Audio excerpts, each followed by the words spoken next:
The first time Leora heard of the feathered hour, she was 7, small enough to hide beneath her grandmother's loom, yet old enough to understand that some secrets should never be spoken above a whisper. Her grandmother, Yarlin, had leaned close, scent of cardamom and river reed dye still on her clothes, and murmured, "There is a moment with wings, child. It flutters like a hummingbird made of minutes, and when it passes overhead, all fates lean sideways." Leora had asked, wide-eyed, if she could catch it. "You can't catch a moment." Yarlin had laughed, sliding the shuttle through the warp. "You can only choose what to do once it chooses you." Years folded over the memory until it felt like embroidered thread rather than lived experience, but the phrase lingered. The myth of the feathered hour that flutters in the sky when destiny changes direction. Most in the lake-carved city of Perosia called it a nursery tale. The oracles of the river temple dismissed it as superstition. Only clockmakers, who spent their lives cutting brass gears into measured slices of forever, treated the legend with reverence. By the time Leora was 16, she had become an apprentice in master horologist Dorian Thatcher's workshop, where wheeled skeletons of unfinished chronometers ticked feverishly like trapped insects. She loved the smell of oil and iron filings, the precise snap when a mainspring settled into place. Yet beneath every calculation ran the hum of her grandmother's words. A winged instant, a pivot of fate. 3 events converged the summer Leora turned 19. A drought that cracked the lake bed into unrecognizable fractals, a letter from the king's emissary demanding war taxes to fund a southern campaign. No single sorrow would have unstitched her world, but together they worked like shears through fabric. Yarlin's funeral pyre floated down the river on a woven raft, flame mirrored in water. Leora stood on the bank, fingers speckled with metal dust, and felt both mapless and numb. When the raft vanished around the bend, a wind off the drought-withered reeds sent a scatter of pale feathers across the sky-egret plumage, she told herself. Yet one feather hovered strangely, its barbs shimmering, as though made not of keratin, but of opalized sand.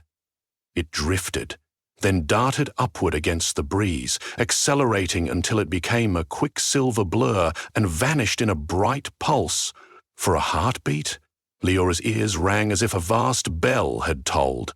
She tasted copper on her tongue. Then the world returned, ordinary and unaltered, except that Master Thatch was calling her name from the far wharf, clutching a sealed scroll stamped with the royal sigil. The summons ordered Thatch, Perosia's preeminent maker of water clocks, to relocate to the capital and dedicate his craft to designing siege timepieces, gear-driven catapult timers. He had 1 fortnight to comply. Master Thatch was livid. "They command the flow of rivers now by edict. The king wages war on dunes and calls it honor." Leora listened, warmth of phantom feathers still tingling along her arm. She wondered if that opalescent quill had been coincidence, or the beginning of the flutter Yarlin described. She did not mention it to Thatch. Instead, she asked to inherit her grandmother's loom, a relic no one else wanted. The old man grunted authorization. That night, she dismantled the loom in the workshop attic, discovering beneath the warp beam a hidden drawer. Inside lay a single pocket watch, its case etched with intertwined wings in place of numbers. Leora wound it. The hands spun backward 3 full rotations before settling. It began to tick, but the beat was off too fast, like a sparrow's heart. On the inner lid, Yarlin had etched a note. "For the hour you cannot find on any clock." Leora felt something rearrange inside her ribcage. She sat under the skylight, where the city's lantern glow met drought-starred darkness, and opened the watch again. The minute hand was no longer moving. Instead, a sliver of iridescent feather had appeared behind the glass, pinned beneath the second hand like a compass needle. Leora whispered, "Grandmother, what did you make?" The feather quivered, then pointed toward the harbour where merchant galleys bobbed listlessly in low water. Leora slipped the watch into her pocket and followed the tug of intuition. At the docks, reeds rustled like paper. A stray dog barked at nothing. Leora scanned the sky. Nothing fluttered except gulls scavenging discarded fish. Yet the watch's second hand began to spin, counting down from 60 as though marking some approaching interval. When it struck 0, the skin on her arms prickled, and she smelled rain. Real rain, thick with petrichor. Cloud banks, previously absent, rolled over the horizon. A single thunderclap cracked, and water hammered the lake in a sudden sheet. People burst from doorways, laughing, crying. Children stamped puddles. The water level climbed inches against boats still tied too loose. Leora stared upward, expecting to see normal storm swallows.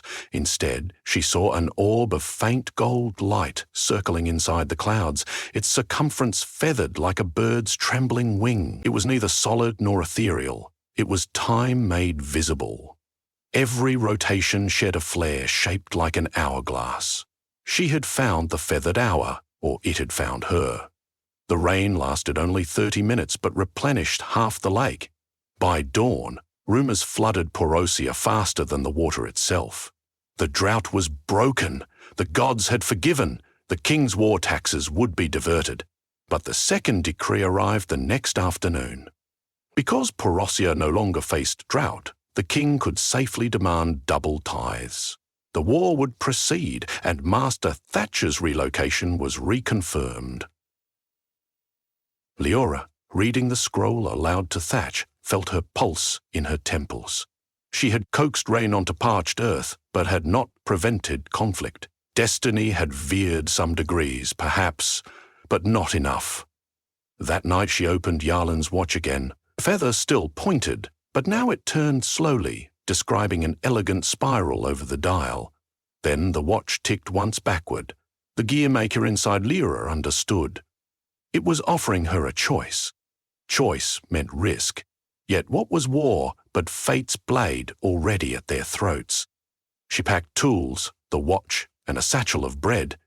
Before dawn, she slipped onto a grain barge headed downriver toward the capital of Corvesta. Clouds above seemed restless, illuminated by interior flickers like flocks taking wing behind a curtain. Twice she glimpsed the gilded orb of the feathered hour pacing her journey, always at the horizon's edge. 3 days later, Leora reached Corvesta, a sprawl of granite bastions and sun-bleached banners. Soldiers marched in fever-pitch preparation. Rickety platforms harboured siege engines, torsion carriages whose ropes would soon starve with blood, not water. Outside the city walls, refugee tents bloomed like bruised mushrooms. She paid a copper to enter, claiming to be Master Thatcher's courier. Inside the crow-shadowed alleys, she found the Royal Foundry of War Chronometry, its chimneys coughing sparks. She expected to be turned away. Instead, she was escorted to a mezzanine, where Thatch himself hunched over drafting paper. His shoulders looked suddenly old. When he lifted his eyes, relief and fury warred across his face. "Leora, by the gods, child, why?" She showed him the watch. The old master blinked as though struck. He examined the feather wagging beneath crystal. "Yarlin always said you'd unravel time's jacket seams. What do you intend?" "To redirect them," Leora said quietly. "I believe the feathered hour can pivot destiny, but it needs a device, something to harness the pivot longer than a storm." Thatch listened. In the end, wonder overruled caution. "We have 3 days before I must present my final design to the War Minister. Let's give him something utterly useless to war." They commandeered a side workshop. Leora sketched gears inspired by bird anatomy, ratcheted pinions shaped like vertebrae, escapements modelled on wing joints. Thatch contributed knowledge of hydromancy. Water, like time, moved in current. The plan was audacious. Craft a clock whose chime would snare the feathered hour at the precise moment the War Minister inaugurated the siege timers. If caught, the moment would fracture, creating eddies of alternative futures, one of which might shatter the impetus to fight. Or split the kingdom into uncountable shards, Thatch warned. I'd rather shards than slaughter, Leora replied. They worked sleeplessly. Leora dipped brass cogs in quicksilver slurry to give them reflective plumage. Thatch forged a bell of meteoric iron rumoured to sing backwards. In the final hours they installed Yealan's watch at the mechanism's core, its second hand now frozen at the 12-wing mark. On the morning of presentation, soldiers escorted them and their invention to the Royal Armoury courtyard. Sun-baked stone such that heat rippled like spilled glass. The War Minister, Lord Vescari, surveyed the assembly, a lean man, eyes sharp as hawk beaks. He gestured for demonstration. Thatch spoke grandly of precision volley intervals. Leora adjusted calibration screws, pretending to refine lethal efficiency while secretly setting the trapping sequence. The bell would chime, not on the hour, but on the intangible between. Noon approached. The air thickened. She felt it before she saw it. An atmospheric hush. Leaves stilled, sweat cooling instantly. Then came the flutter. Above the courtyard, a ring of golden down curved into existence. Soldiers muttered. Lord Vescari squinted. The feathered hour sped overhead like a wheel rim of starlings, orbit tightening. Leora pulled the lever. The bell tolled, except it inhaled instead of exhaled, sounding like wind drawn into a cave. The vacuum yanked the feathered hour downward. Light warped. All metal in the courtyard hummed. The orb struck the clock and imploded, not shattering but folding, feathers turning into translucent gears, wings merging with brass plates. The machine shrieked, then settled into a deep throb. Time halted. Leora stood outside of motion. Rain mid-fall hovered like glass beads. A sparrow froze mid-wing beat. Yet consciousness spilled through her veins, untethered by seconds. She sensed multiple strands branching from the courtyard like silver filaments. Futures where Perosia burned. Futures where Vescari was overthrown. Futures where she herself died in prison. Futures luminous with unknown peace. She remembered Yarlen's admonition. You can only choose what to do once it chooses you. The feathered hour had chosen. Now she must pick a strand. She reached toward the silver lattice, brushing paths until one thrummed beneath her fingertips. Vescari resigning in disgrace after a failed parade, replaced by Minister Naloon, famed negotiator. In that strand, the southern uprising ended in truce. Perosia's lake thrived. Grandmother Yealan remained dead immutable rule. But fewer grandmothers elsewhere would burn on funeral rafts. She tugged the filament. A snap echoed like a plucked harp string. The world restarted. Vescari staggered, clutching his chest. Around the courtyard, soldiers reeled as though waking from painful dreams. The brass clock now stood inert, gears fused together in sculptural grace. Its bell had melted into feather shapes. "Seize them!" the minister rasped. Yet his command emerged weak. Half the guards exchanged uncertain looks. Several lowered weapons outright. A courier dashed in, breathless, thrusting a scroll at Vescari. He unsealed it, eyes darting. Colour drained from his face. He crumpled the parchment and strode toward the palace without another word. Leora exhaled shakily. Later she would learn what the scroll contained. News that the southern provinces had accepted negotiations brokered by Minister Naloon, whom the king had appointed moments earlier, citing Vescari's ill health and questionable finances. But in that instant, all she knew was that destiny had pivoted. Soldiers released Leora and Thatch. No one could explain the bell's implosion, nor the avian aurora many swore they'd hallucinated. The device was placed in the Royal Gallery of Curiosities, mislabeled ornamental chronoscope. Thatch retired back to Perosia, refusing all further commissions. Leora, however, remained in Corvesta. Summoned by Naloon herself, the negotiator wanted an advisor who understood time's elasticity. Nalune's offices overlooked the capital's inner garden, where a stream curved like a question mark. "Tell me," she asked Lyra during their first meeting, "do you believe time is fixed?" "I believe it longs to change. Lyra answered. But it needs humans willing to risk being changed with it. Nalune smiled. Then let us draft treaties that let every hour spread its wings. Months passed. War budgets were redirected to aqueduct restoration and crop reservoirs. Procea's lake swelled. A handful of dissenters claimed sorcery had undermined royal authority. Eventually they quieted in the flood of prosperity. One evening, Thatch visited Corvesta, bringing a wrapped bundle. Inside lay Yalen's watch, its case now dull pewter, the internal feather gone. The second hand ticked normally, mundane as rain. Thatch shrugged. It stopped being strange once the pivot occurred. Thought you might like it back. Leora turned it over, feeling a pang. An ordinary keepsake now. Yet when she opened the lid again in solitude, she noticed faint new etching.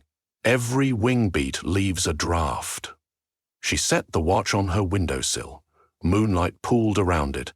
A breeze slipped through shutters. The minute hand stuttered, almost shyly.